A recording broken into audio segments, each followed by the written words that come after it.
বিরোধী দলের নেতা কোথা থেকে জানছেন যে 1 কোটির লোকের নাম বাদ যাবে? কোথা থেকে তিনি জানতে পারছেন? এবং তিনি যেদিন থেকে বলা শুরু করলেন 1 কোটি লোকের নাম বাদ যাবে, তারপরেই এই মৃত্যুর মিছিল শুরু হয়ে গেল। তাহলে এই মৃত্যুর দায়িত্ব জ্ঞানেশ কুমার, বিরোধী দলের নেতা কিংবা বিজেপি নেতারা নেবেন কি? দেখুন, আমরা এসআইআর এর বিরুদ্ধে নই, কিন্তু আমরা পরিকল্পিত এসআইআর এর পক্ষে। কিন্তু তার আগেও একটা প্রশ্ন আছে যে অন্য দেশের সীমান্তবর্তী এলাকা চিহ্নিত করে যদি এসআইআর করা হয়, তাহলে কেন শুধু বাংলা? কেন ত্রিপুরা নয়? কেন মিজোরাম নয়? কেন মণিপুর নয়? কেন অরুণাচল নয়? কেন আসাম নয়? কেন শুধু বাংলা? এই প্রশ্ন কি আমাদের কারোর মনে জাগতে পারে না? তার মানে ইচ্ছাকৃতভাবে বাংলাকে আক্রমণ করা হচ্ছে।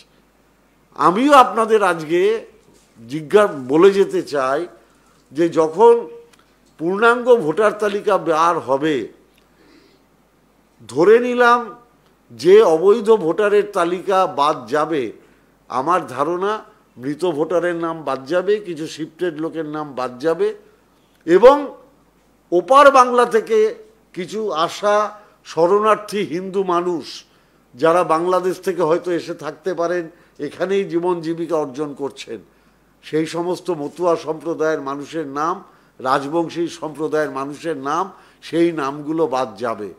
আমার জানতে ইচ্ছা করে, কিংবা আমরা নির্বাচন কমিশনকে জিজ্ঞেস করব যে যাদের নাম বাদ গেল তাদের মধ্যে স্যার কতজন রোহিঙ্গা আছে, তার সংখ্যাটা একবার দয়া করে প্রকাশ করুন।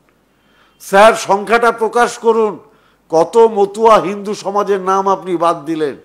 আমরা বিনীতভাবে প্রশ্ন করব, স্যার দয়া করে বাংলার মানুষকে জানান কত রাজবংশী সম্প্রদায়ের নাম আপনি বাদ দিলেন।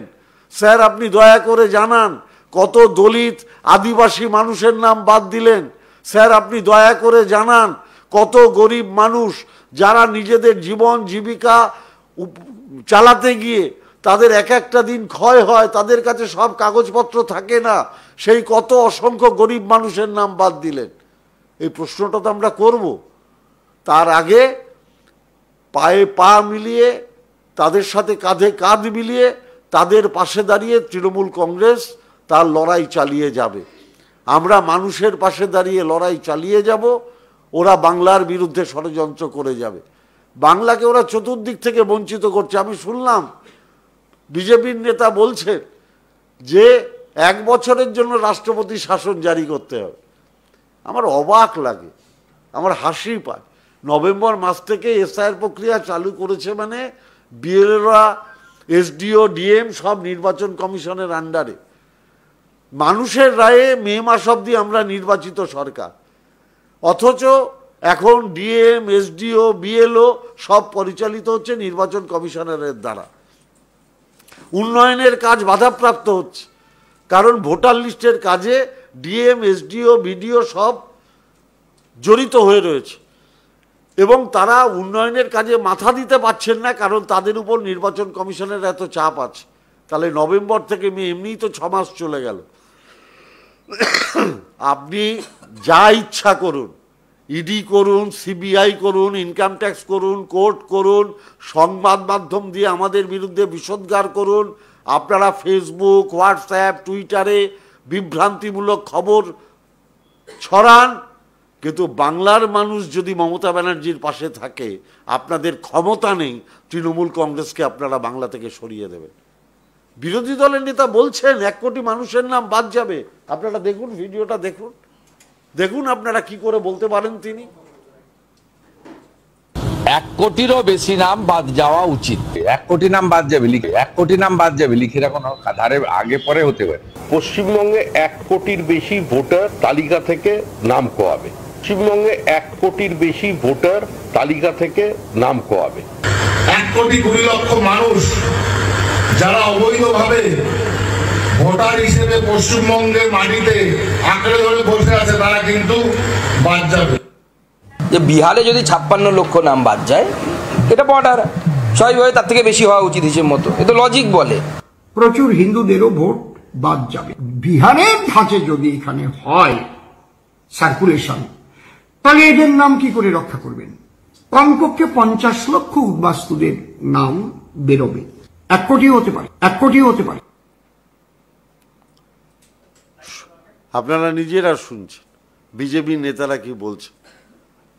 তাহলে যারা এতদিন মতুয়া সমাজের ভোট নিলেন, যারা এতদিন উদ্বাস্তু যারা এসছে তাদের ভোট নিলেন, আজকে তারাই বলছেন সেই নামগুলো বাদ যাবে। অর্থাৎ বিজেপির কি চরিত্র সেটা বাংলার মানুষ অনুধাবন করতে পারছে। আপনারা বলুন তো কেন মানুষ বারে বারে লাইনে দাঁড়াবে? আপনারা বলতে পারেন ডিমনিটাইজেশনের সময় বলেছিল আপনারা লাইনে দাঁড়ান, সমস্ত কালো টাকা আমরা বাজার থেকে শেষ করে দেব। কালোবাজারি শেষ হলো? যদি কালোবাজারি শেষ হতো তাহলে এত ইনকাম ট্যাক্স সিডি রেট হতো বিভিন্ন ব্যবসায়ীদের বাড়িতে? আমি আপনাদের জিজ্ঞাসা করতে চাই। উনি বলেছিলেন যে আমরা উগ্রপন্থী কার্যকলাপ বন্ধ করে দেব, কাশ্মীরে 370 ধারা রদ হলেই নাকি সব উগ্রপন্থী কার্যকলাপ বন্ধ হয়ে যাবে। উগ্রপন্থী কার্যকলাপ বন্ধ হয়েছে? আজকে বাংলার মানুষ জিজ্ঞেস করছে। যদি উগ্রপন্থী কার্যকলাপ বন্ধ হয়ে থাকে তাহলে পাহেলগাঁওয়ে আমার বোনের সিঁদুর কেন মুছে গেল? এই প্রশ্ন তো বাংলার মানুষ করছে। বাংলার মানুষ প্রশ্ন করছে এসআইআর এর ফলে ইতিমধ্যেই আমার বাংলায় 40 জন মানুষ মারা গেল কেন? যিনি উগ্রপন্থা ধ্বংস করতে পারেননি, যিনি কালোবাজারেই ধ্বংস করতে পারেননি, তিনি কিভাবে বলছেন যে অবৈধ ভোটারদের নাম বাদ দিয়ে আমি বৈধ ভোটার তালিকা প্রকাশ করব? আর ভোটার তালিকাটা যদি অবৈধ হয়, মাননীয় সম্মানীয় প্রধানমন্ত্রী, আপনি কিছু মনে করবেন না, আপনি তাহলে তো সেই অবৈধ ভোটারদের দ্বারাই নির্বাচিত প্রধানমন্ত্রী। তারপরে আপনি কি করে প্রধানমন্ত্রীর পদে বসে আছেন? তাহলে তো আপনার পদত্যাগ করা উচিত, কারণ আপনি অবৈধ ভোটারদের দ্বারা নির্বাচিত প্রধানমন্ত্রী। আপনি পদত্যাগ করুন, সমস্ত সাংসদদের পদত্যাগ করতে বলুন। আমরা তৃণমূল কংগ্রেসের পক্ষ থেকে পদত্যাগ করতে রাজি আছি। তারপরে সারা ভারতবর্ষে একসঙ্গে রাষ্ট্রপতি শাসন জারি করে, আপনারা তো বলেন মাঝে মাঝে, তো আপনারা এসআইআর প্রক্রিয়া চালু করে দিন না, তারপরে ভোট হোক, আমরা দেখি কে ক্ষমতায় আসে। স্পেসিফিক 5টা প্রশ্ন অভিষেক বন্দ্যোপাধ্যায় করেছিলেন, তার উত্তর কেন্দ্রীয় নির্বাচন কমিশন দিতে পারেনি। রাজ্য নির্বাচন কমিশনারের কাছে, যিনি প্রতিনিধি কেন্দ্রীয় সরকারের কেন্দ্রীয় নির্বাচন কমিশনের, তার কাছে আমরা 8টা চিঠি দিয়েছি, একটারও জবাব পাইনি। আপনারা কল্পনা করতে পারেন একটা রাজনৈতিক দল 8খানা চিঠি দিচ্ছে, তার কোনো প্রত্যুত্তর নেই? তাহলে কিভাবে চলছে? বিজেপি এজেন্ট খুঁজে পাচ্ছে না। যখন এজেন্ট খুঁজে পাচ্ছে না, তখন নির্বাচন কমিশন বলে দিল বিধানসভার যে কোনো জায়গায় থাকলে এজেন্ট হতে পারবে, বিএলও 2 হতে পারবে।